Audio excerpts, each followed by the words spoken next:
कहानी शुरू होती है एक नॉर्मल लड़के से जो रहता है एक स्मॉल टाउन में। इस लड़के का नाम है डेविड राइस। डेविड अपने क्लास की एक लड़की को बहुत पसंद करता है जिसका नाम मिली है। एक दिन डेविड बड़ी हिम्मत करके मिली को एक स्नोबॉल गिफ्ट करता है और मिली को वह बहुत अच्छा भी लगता है। उसी वक्त डेविड का एक दूसरा क्लासमेट मार्क, जो एक बुली है, वह स्नोबॉल ले लेता है और उसका मजाक उड़ाते हुए उस स्नोबॉल को एक जमी हुई लेक में फेंक देता है। मिली के मना करने के बावजूद डेविड उस स्नोबॉल को लेने के लिए उस लेक पर चला जाता है।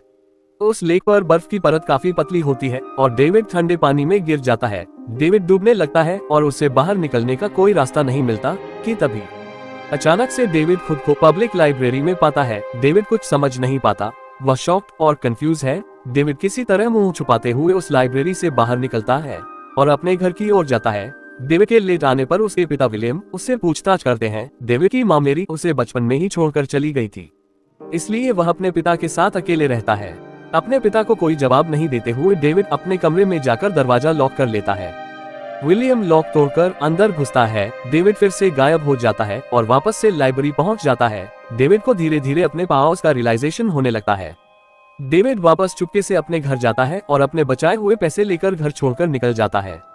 घर छोड़ने के बाद डेविड पहुंचता है एक बड़े शहर में, जहां डेविड अपने शक्तियों के साथ प्रैक्टिस कर उसे और अच्छे से कंट्रोल करना सीखता है। डेविड एक टूरिस्ट मैगजीन में दिए गए अलग अलग जगहों की तस्वीरों को देखकर वहां टेलीपोर्ट होने की कोशिश करता है पर नाकाम हो जाता। फिर वह एक बिल्डिंग को देखता है जिस बिल्डिंग पर वह बचपन में एक बार अपनी मां के साथ गया था। उस पल को याद करते ही डेविड तुरंत उस बिल्डिंग की छत पर टेलीपोर्ट हो जाता है। तब डेविड को ये रियलाइज होता है कि वह बस उसी जगह टेलीपोर्ट हो सकता है जिस जगह पर वह पहले भी जा चुका है।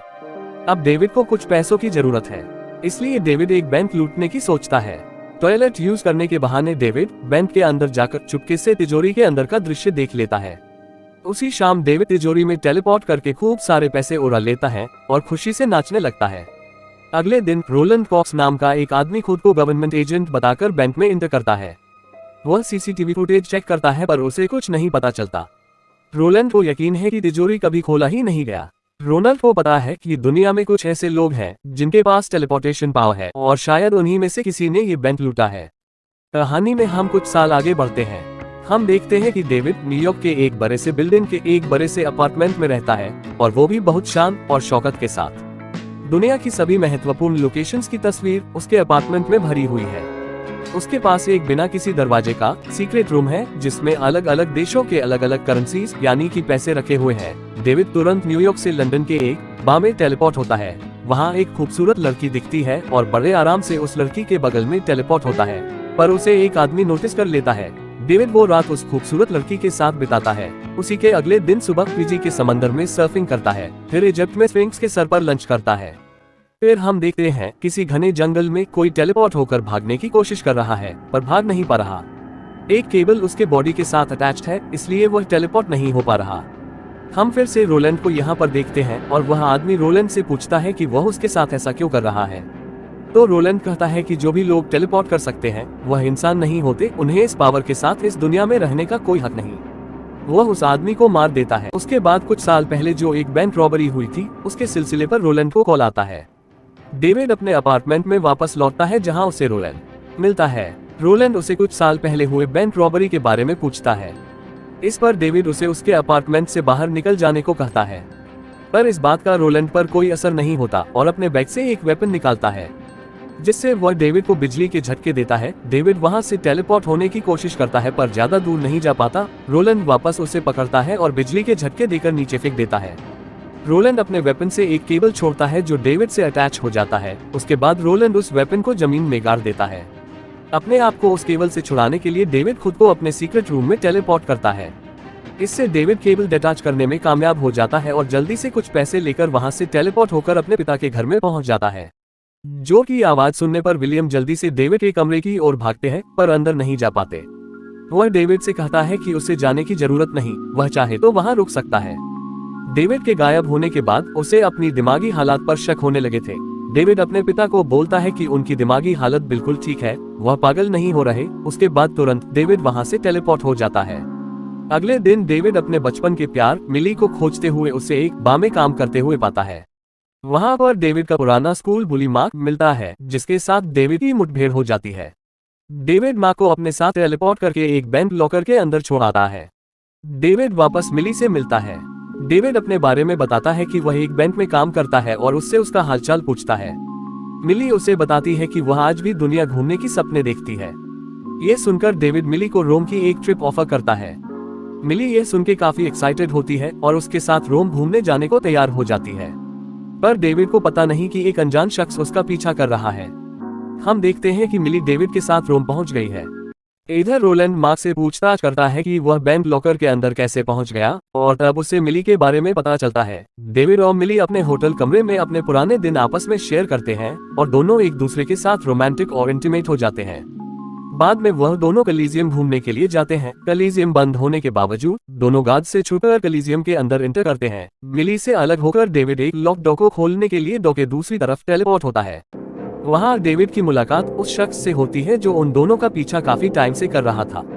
इस शख्स का नाम ग्रिफिन है, जो बिल्कुल डेविड की तरह ही टेलीपोर्ट कर सकता है, जो खुद को और अपने जैसे सभी लोगों को जंपर्स बुलाता है। ग्रिफिन डेविड को उसके गैर जिम्मेदाराना और अयाशी भरी जिंदगी के लिए चिढ़ाता है। वह डेविड को पैलेडन नामक एक ग्रुप के बारे में बताता है जो सालों से जंपर्स का शिकार कर रहे हैं। ये सब ग्रिफिन डेविड को बता रहा था कि तभी वहां पर दो पैलेडन आ जाते हैं। डेविड भागने की कोशिश करता है पर पैलेडन के हथियार में वह फंस जाता है। ग्रिफिन उनसे ज्यादा ताकतवर निकलता है, बड़ी जल्दी और आसानी से दोनों पर हावी हो जाता है। ग्रिफिन डेविड को बताता है कि वह भी बहुत दिनों से पैलेडन्स को मार रहा है और इसमें काफी माहिर हो चुका है। ग्रिफिन वहां से टेलीपोर्ट हो जाता है और उसके टेलीपोर्टेशन के अवशेष को छूकर डेविड भी उसके पीछे उसके सीक्रेट बेस पर पहुंच जाता है। ग्रिफिन उसे वॉर्न करके वहां से भगा देता है। डेविड मिली के पास वापस लौट कर आता है और उसे लेकर कलीजियम से बाहर निकलता है कि तभी वहां के गार्ड्स डेविड को कलीजियम से बाहर निकलते हुए देख और कर लेते हैं। पुलिस डेविड से पूछताछ करती है पर डेविड इस बात पर अड़ा रहता है कि वह बस एक बेवकूफ टूरिस्ट है और उससे गलती हो गई। पुलिस उसे बताता है कि जब तक बड़े अधिकारियों से ऑर्डर्स न मिल जाए तब तक उसे यही रुकना पड़ेगा। उस पुलिस के जाते ही वहां एक औरत आती है जिसे देख डेविड चौंक जाता है, क्योंकि यह उसकी माँ है। उसकी माँ यानी कि मेरी उसे बताती है कि उसके पास बस कुछ सेकंड है इससे पहले कि पैलेडन्स वहां पहुंच जाए। उसे उसकी हथकड़ी की चाबी दे उसे भागने को कहती है। उसके बाद डेविड मेरी का पीछा करता है पर उसे खो देता है। डेविड मिली से मिलता है और उसके साथ एयरपोर्ट चला जाता है।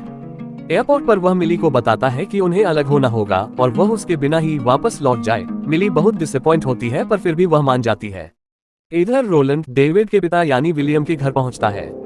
अपने आप को एक गवर्नमेंट एजेंट बताकर उससे कुछ पूछताछ करता है पर विलियम उसे कुछ भी बताने में इंटरेस्ट नहीं दिखलाता। विलियम रोलैंड को घर से जाने को कहता है पर रोलैंड इनकार कर देता है। डेविड ग्रिफिन्स के सीक्रेट बेस पहुंचता है और वहां लगे पैलेडन की तस्वीरों को देख उससे पूछता है कि पैलेडन जंपर्स को क्यों मारना चाहते हैं। ग्रिफिन उसे बताता है कि यह लड़ाई लगभग कई सौ सालों से चल रही है। ग्रिफिन के अनुसार पैलेडन एक धार्मिक समूह है जिन्हें ये लगता है कि टेलीपोर्टेशन की पावर सिर्फ भगवान के पास ही होनी चाहिए और डेविड को पकड़ने के लिए वह किसी को भी मार सकते हैं। ये सोचकर कि मिली और उसके पिता खतरे में है, डेविड वापस अपने घर जाता है और विलियम को फर्श पर गिरा हुआ पाता है। वह जल्दी से उन्हें हॉस्पिटल टेलीपोर्ट करता है। रोलैंड से बदला लेने के लिए डेविड वापस ग्रिफिन के पास आता है पर ग्रिफिन उसे बताता है कि रोलैंड के पीछे वह कई सालों से पड़ा है, लेकिन रोलैंड को मारना नामुमकिन है। ग्रिफिन वहां से चाइना टेलीपोर्ट हो जाता है और डेविड उसका पीछा करता है। डेविड उसे अपनी हेल्प करने के लिए ये कह के मना लेता है कि शायद उसे पता है कि रोलैंड अगली बार मिली के पास जाने वाला है। डेविड मिली को लेने के लिए जाता है पर मिली उसके साथ कहीं भी जाने से इनकार कर देती है। वह मिली को मना ही रहा होता है तभी उसे कुछ लोगों की आने की आहट सुनाई देती है। डेविड के पास और कोई रास्ता नहीं बचता और वह मिली को अपनी शक्तियां दिखला देता है। इससे मिली बहुत डर जाती है और वहां से भागने लगती है। खतरा देख डेविड मिली को जबरदस्ती ग्रिफिन के बेस पर ले आता है। डेविड के तुरंत टेलीपोर्ट करने पर कुछ अवशेष वहां पर रह जाते हैं। उस अवशेष को अपने एक मशीन से काबू कर रोलैंड एक पोर्टल खोलता है। ग्रिफिन मिली को अपने बेस पर देखकर गुस्सा जाता है। ग्रिफिन डेविड को पैलेडन्स के उस मशीन के बारे में बताता है जो टेलीपोर्टेशन अवशेष द्वारा पोर्टल खोल सकते हैं और उसके सहारे पैलेडन उनके बेस तक पहुंच सकते हैं। ग्रिफिन उसे वह पोर्टल दिखाता है। कुछ ही देर के बाद रोलैंड वहां पहुंच जाता है। ग्रिफिन और डेविड वहां छुप जाते हैं। तब डेविड पैलेडन्स की तस्वीरों में अपनी मां की तस्वीर देखता है। तब तक रोलैंड ने डेविड को अपने हथियार के कब्जे में कैद कर लिया, लेकिन ग्रिफिन इतनी जल्दी पकड़ में नहीं आने वाला था। वह एक फ्लेम थ्रोअर लेकर आता है। ग्रिफिन के टेलीपोर्टेशन का पूरी काबिलियत के साथ इस्तेमाल करने के बाद भी रोलैंड की पैलेडन टेक्नोलॉजीज उस पर भारी पड़ रही थी। एक जबरदस्त पंच के साथ ग्रिफिन वहां से टेलीपोर्ट होकर कहीं जाता है और रोलैंड के आगे वापस अपने साथ एक बस टेलीपोर्ट कर ले आता है। रोलैंड आखिरी मोमेंट पर कूदकर वहां पर बाल बाल बचता है। मिली डेविड को खोजते हुए उसके पास पहुंचती है। रोलैंड मिली को मारने वाला रहता है, तभी ग्रिफिन फ्लेमथ्रोअर से रोलैंड को पोर्टल द्वारा वापस मिली के अपार्टमेंट में धकेल देता है और वहां पर भी लड़ाई शुरू हो जाती है। इधर बेस पर मिली डेविड को आजाद करने में कामयाब होती है। वो दोनों वहां से भागने वाले रहते हैं कि तभी ग्रिफिन पैलेडिन्स के मशीन के साथ वहां पर आ जाता है। इससे पहले कि पोर्टल पूरा बंद हो जाए, रोलैंड एक केबल पोर्टल की दूसरी तरफ भेजता है, जिसके कब्जे में मिली आ जाती है। डेविड मिली की हेल्प करने के लिए जाना चाहता है, तभी उसे ग्रिफिन एक बॉम्ब के साथ दिखता है और डेविड कंफ्यूज हो जाता है। ग्रिफिन उसे बताता है उसका प्लान यह है कि वह इस बम को उस अपार्टमेंट में जाकर टेलीपोर्ट कराएगा और एक साथ सभी पैलेडिन्स को मार देगा, पर इसके साथ मिली भी मर जाएगी। डेविड को यह प्लान बिल्कुल पसंद नहीं आता और वह बम लेकर टेलीपोर्ट हो जाता है। ग्रिफिन उसका पीछा करता है और दोनों के बीच घमासान लड़ाई शुरू हो जाती है। टेलीपोर्टेशन के साथ कभी इजिप्ट में तो कभी सैन फ्रांसिस्को में तो कभी न्यूयॉर्क में। उस बम के रिमोट के पीछे वह दोनों पूरी दुनिया में टेलीपोर्ट होते हैं और लड़ते हैं। लड़ते लड़ते दोनों एक जंग से त्रस्त देश में पहुंच जाते हैं, जहां बॉम्ब का रिमोट ग्रिफिन के हाथ लग जाता है, पर ग्रिफिन ये नोटिस नहीं कर पाता कि जस्ट उसके पीछे एक बड़ा सा इलेक्ट्रिक पोल गिर रहा है। डेविड ग्रिफिन को अपने साथ उस इलेक्ट्रिक पोल में टेलीपोर्ट कर लेता है, जहां बिजली के झटके ग्रिफिन को अपने कैद में ले लेती है। मिली को बचाना नामुमकिन है, ये कहकर ग्रिफिन डेविड को डिस्करेज करता है, पर डेविड उसकी एक नहीं सुनता और मिली को बचाने पहुंच जाता है उसके अपार्टमेंट में। डेविड के वहां पहुंचने पर पैलेडिन्स उसे चारों तरफ से केबलों से पकड़ लेते हैं, पर डेविड का फोकस टेलीपोर्टेशन पर ही रहता है। वह अपनी पूरी शक्ति लगाकर टेलीपोर्ट होने की कोशिश करता है। इस कोशिश से पूरा अपार्टमेंट ही हिलने लगता है। केबल के अटैच होने के कारण डेविड जितनी बार भी टेलीपोर्ट करने की कोशिश करता, वह अपार्टमेंट की बिल्डिंग उतनी ही तेज झटके मारती। आखिर में पूरा दम लगाकर डेविड पूरे के पूरे अपार्टमेंट को ही अपने साथ टेलीपोर्ट कर उस लेक के अंदर ले जाता है, जहां वह बचपन में गिर गया था। ज्यादातर पैलेडिन्स बेकाबू हो जाते हैं और डूब जाते हैं। डेविड फिर से पूरे अपार्टमेंट को टेलीपोर्ट करके ले आता है उस पब्लिक लाइब्रेरी में, जहां वह फर्स्ट टाइम टेलीपोर्ट हुआ था। रोलैंड को अभी भी जिंदा देख डेविड रोलैंड को टेलीपोर्ट कर उसे सुनसान पहाड़ों के बीच में अकेला छोड़ आता है। समय बीतता है और डेविड अपनी माँ का पता खोज लेता है। दरवाजा मैरी की बेटी खोलती है। मैरी और डेविड आपस में मिलते हैं और मैरी डेविड को बताती है कि वह भी एक पैलेडिन है। जब डेविड के 5 साल पर मैरी को पता चला कि वह भी एक जंप है, तब मैरी एक मुश्किल फैसला लिया और अपने बेटे को प्रोटेक्ट करने के लिए वही उसे अपने पिता के साथ छोड़ दिया। डेविड कहता है कि अब वह फिर से मिल चुके हैं, तो अब क्या होने वाला है। मैरी उससे कहती है कि वह उसे एक हेड स्टार्ट दे रही है ताकि समय रहते वह उससे दूर चला जाए। डेविड वहां से बाहर आता है जहां मिली उसका इंतजार कर रही है। दोनों एक दूसरे का हाथ पकड़ते हैं, मुस्कुराते हैं और वहां से टेलीपोर्ट हो जाते हैं। दी एंड। आपको हॉलीवुड मूवीज की कसम, हमारे चैनल को प्लीज सब्सक्राइब करें।